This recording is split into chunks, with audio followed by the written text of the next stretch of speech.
اللہ تعالیٰ کو خوبصورتی پسند ہے, اللہ تعالیٰ کو ادب پسند ہے, اور میں کیسے اللہ کے گھر میں یہ دراز پہن کے جاؤں. کبھی کبھی انسان کے ضمیر میں ایسا بھی آتا ہے. تو کیا یہ صحیح خیالات ہیں؟ السلام علیکم ورحمۃ اللہ وبرکاتہ. اس ٹائم ہم پہلگام میں موجود ہیں. مرکزی جامع مسجد پہلگام ہے جو اس میں امامت کرتے ہیں مولانا غلام مصطفیٰ. ان سے بہت اہم جو ہے سوالات کریں گے ہم. لوگ سویرے اٹھ کر مسجد میں درازہ پہن کے جاتے ہیں, کیا ان کی نماز ہوتی ہے یا نہیں, کیا ان کو گناہ ہے, کیا اس دین میں ان کے لیے کیا وارد ہے. اور ایک نیکسٹ کوسچن ہے ہمارا, جیسا کہ رمضان کے بعد, رمضان کے سوا زیادہ مسجدوں میں لوگ ہوتے ہیں موسم سرما میں جب حمام کو گرم کیا جاتا ہے, اور اس کے پیچھے ہم نہیں کسی کے یہ اس جانب پہ شک کرتے ہیں, لیکن ایک سوال کھڑا ہوتا ہے کہ تب جو ہے زیادہ تر حمام میں لوگ بیٹھے رہتے ہیں, مسجد کے اندر انٹر جو ہے کم ہوتے ہیں, یا نماز شروع ہو جاتی ہے اور پھر جا کے پیچھے سے جو ہے جماعت میں کھڑے ہو جاتے ہیں, کسی کی ایک رکعت تک بھی ضائع ہو جاتی ہے. اور جمعہ کی نماز کی بات کریں تو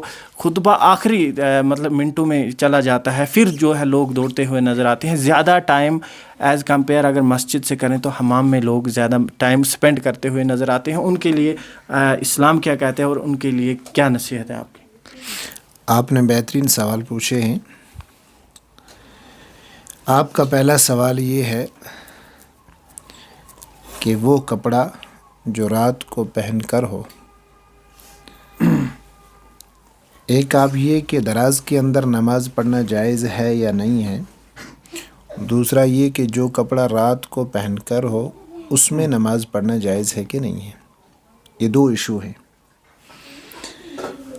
اگر ایک انسان خالص دراز کے اندر نماز پڑھ رہا ہے جی, اور اس نے وہ دراز رات کو پہنی نہیں ہے, ٹھیک ہے, بھلے ہی دراز جسم کے ساتھ چپٹی ہوئی ہوتی ہے, ثواب کم ملے گا, نماز ہو جائے گی, الا یہ کہ وہ دراز رات کو پہنی ہوئی نہ ہو. نہیں ہونی چاہیے.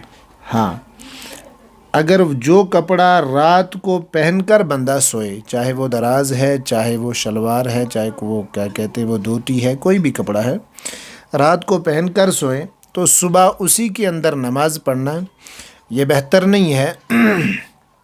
نبی اکرم صلی اللہ علیہ وسلم نے فرمایا کہ جب تم صبح اٹھو تو پہلے آپ نے ہاتھوں کو دھو اور اس کے بعد تم برتن کے ہاتھ لگاؤ, یا اگر برتن میں پانی ہے تو یا لوٹے میں اگر پانی ہے تو آپ لوٹے میں ہاتھ نہ ڈالیں, بلکہ پہلے پانی نکال کر اس سے دھویا جائے, لوٹا انڈھیل کر پانی نکالا جائے, پھر ہاتھ دھویا جائے, اس کے بعد اس میں پانی کیا کہتے ہیں یہ ڈال سکتے ہو ہاتھ. تو اب مسئلہ یہ ہے کہ اب ایک انسان صبح اٹھا تو نبی اکرم صلی اللہ علیہ وسلم نے فرمایا کہ تم ڈائریکٹ لوٹے کے اندر ہاتھ نہ ڈالو. کیوں؟ وجہ کیا ہے؟ تو آپ صلی اللہ علیہ وسلم نے فرمایا کہ تمہیں یہ معلوم نہیں کہ تمہارے ہاتھ نے رات کہاں گزاری ہے, اچھا, اس لیے فرمایا پہلے ہاتھ دھو. تو اسی طریقے سے جو کپڑا ایک انسان رات پہن کر سو جائے, اور نیند یہ موت کی بہن ہے, اور جب انسان سو جاتا ہے تو یہ اپنے ہوش و حواس کھو بیٹھتا ہے, تو اس کو کوئی علم نہیں رہتا ہے کہ یہ جو میں نے کپڑا پہنا ہے اس کے ساتھ کوئی ناپاکی تو نہیں لگی ہے, ٹھیک ہے. تو یہ کپڑا مشکوک ہو جاتا ہے, اور مشکوک کپڑے میں نماز پڑھنا جائز نہیں ہے. اس لیے تمام مسلمانوں کو چاہیے کہ رات کے لیے الگ کپڑے رکھیں. مولوی صاحب, ایسا بھی ضمیر انسان کا سوچنے پر مجبور کر دیتا ہے کہ اللہ تعالیٰ کو خوبصورتی پسند ہے, اللہ تعالیٰ کو ادب پسند ہے, اور میں کیسے اللہ کے گھر میں یہ دراز پہن کے جاؤں. کبھی کبھی انسان کے ضمیر میں ایسا بھی آتا ہے. تو کیا یہ صحیح خیالات ہیں؟ بابا, تقوی الگ ہوتا ہے, فتویٰ الگ ہوتا ہے. فتویٰ تو یہ ہے کہ جب اللہ کی دربار میں بندہ کھڑا ہو جائے, وہ نیا لباس پہنے, اچھا لباس پہنے, خوشبو استعمال کرے, خوشی اور خضوع کے ساتھ کھڑا ہو جائے, یہ تقویٰ ہے. اب فتویٰ یہ ہے کہ ایک انسان نے دراز کے اندر نماز پڑھی لیکن اس نے یہ رات کو دراز پہنی ہوئی نہیں تھی، نیچے دراز ہے اوپر فیرن، اب اس کی نماز ہوئی یا نہیں ہوئی؟ فتویٰ یہ ہے کہ اس کی نماز ہو گئی۔ تقویٰ یہ ہے کہ اس کپڑے کے اندر اس نے یہ کپڑا جسم سے لگا ہوا ہے اور مکروہ ہے اور ثواب کم ملیں گے، نماز ہو جائے گی، ثواب کم ملیں گے، الا یہ کہ یہ کپڑا یہ دراز رات کو پہنی ہوئی نہ ہو، یعنی کہ پہن کر سویا ہوا نہ ہو۔ جی امید کرتے ہیں کہ ہمارے ناظرین کو اس سوال کا جواب مل گیا ہوگا۔ سوال آپ کا یہ ہے کہ جمعے کے دن لوگ حمام میں بیٹھے رہتے ہیں، مسجد میں انٹر نہیں ہوتے ہیں۔ نبی اکرم صلی اللہ علیہ وسلم نے فرمایا کہ جو انسان جمعے کے دن اول وقت کے اندر جامع مسجد کے اندر داخل ہو جائے گا، اس کو اتنا ثواب ملے گا جتنا کہ اللہ کے راستے میں ایک اونٹ کا قربان کرنے کا ثواب ہے۔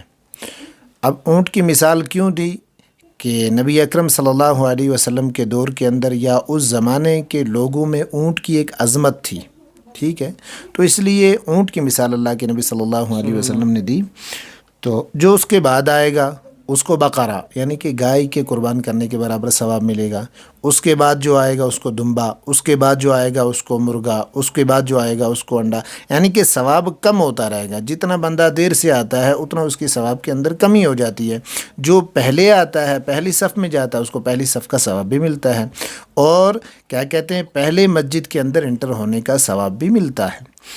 اب وہ لوگ جو بالکل آخر میں آتے ہیں اور امام خطبے کے لیے کھڑا ہو جاتا ہے، تو نبی اکرم صلی اللہ علیہ وسلم نے فرمایا کہ اللہ تبارک و تعالی جمعے کے دن مسجد کے دروازے پہ فرشتوں کو مقرر کرتا ہے اور وہ ہر آنے والے کے نام لکھتے ہیں۔ جب خطبہ شروع ہو جاتا ہے تو فرشتے اپنے رجسٹر کو بند کر دیتے ہیں اور وہ بھی خطبہ سننا شروع کر لیتے ہیں۔ اس کے بعد آنے والے لوگوں کے نام درج نہیں کیے جاتے ہیں۔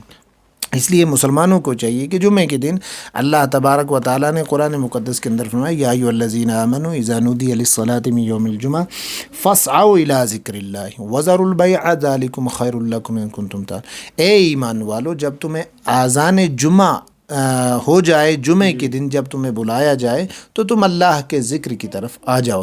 اس لیے فقہاء کرام نے لکھا ہے کہ جمعے کے دن اذان جمعہ سے پہلے کوئی بھی کام کرنا مکروہ ہے اور اذان جمعہ کے بعد کوئی بھی کام کرنا، خرید و فروخت کرنا حرام ہے۔ تو یا ایھا الذین آمنوا اذا نودی للصلاۃ، اے ایمان والو جب تمہیں جمعے کے لیے بلایا جائے فاسعوا الی ذکر اللہ، اس کے بعد نہ حمام میں بیٹھنا ہے، نہ دکان پہ بیٹھنا ہے، نہ کھیتی باڑی پہ بیٹھنا ہے، کہیں نہیں بیٹھنا بلکہ اللہ کے گھر میں آنا ہے۔ بعد میں مسئلہ رہا یہ کہ آج سردیوں میں لوگ حمام میں کیوں بیٹھتے ہیں، اور حمام بنایا ہی سردیوں کے لیے ہے اور کشمیر میں حمام نہ ہو تو بڑی مشکل ہے۔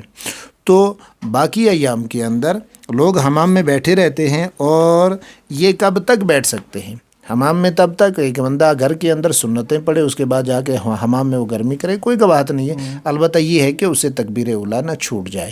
ہاں اگر کوئی انسان تکبیر اولیٰ کو چھوڑ دیتا ہے حمام کی وجہ سے تو وہ تو ثواب کم پائے گا اور وہ اس برکت سے محروم رہے گا۔ اچھا مولانا صاحب، جیسا کہ آپ نے کہا کہ فرشتے مسجد کے دروازے پہ رہتے ہیں، رجسٹریشن کرتے رہتے ہیں جو بھی اندر انٹر ہوتا ہے، تو کیا یہ دروازہ ہم مسجد کہاں سے لیں؟ حمام مسجد کے حکم میں نہیں ہے، وہ اس سے باہر ہے۔ تو یہ صاف ظاہر ہوتا ہے کہ حمام جو ہے مسجد کے ساتھ ضرور ہے، مسجد کے اندر نہیں ہے، مطلب مسجد کے ثواب میں نہیں ہے۔ تو یہ تھے ہمارے ساتھ مولانا غلام مصطفیٰ پہلگام سے، جو کہ مرکزی جامع مسجد میں امامت کرتے ہیں، اور امید کرتے ہیں کہ آپ کو یہ جو سوال و جواب کا سیشن ہے یہ اچھا لگا ہوگا۔ اب دیکھتے رہے ہماری ریاست سوشل میڈیا پلیٹ فارم میں ہوں محمد مظفر، ہمیں دیجیے اجازت، میرے کیمرہ مین پرویز احمد کے ساتھ۔ ویڈیو دیکھنے کے لیے شکریہ۔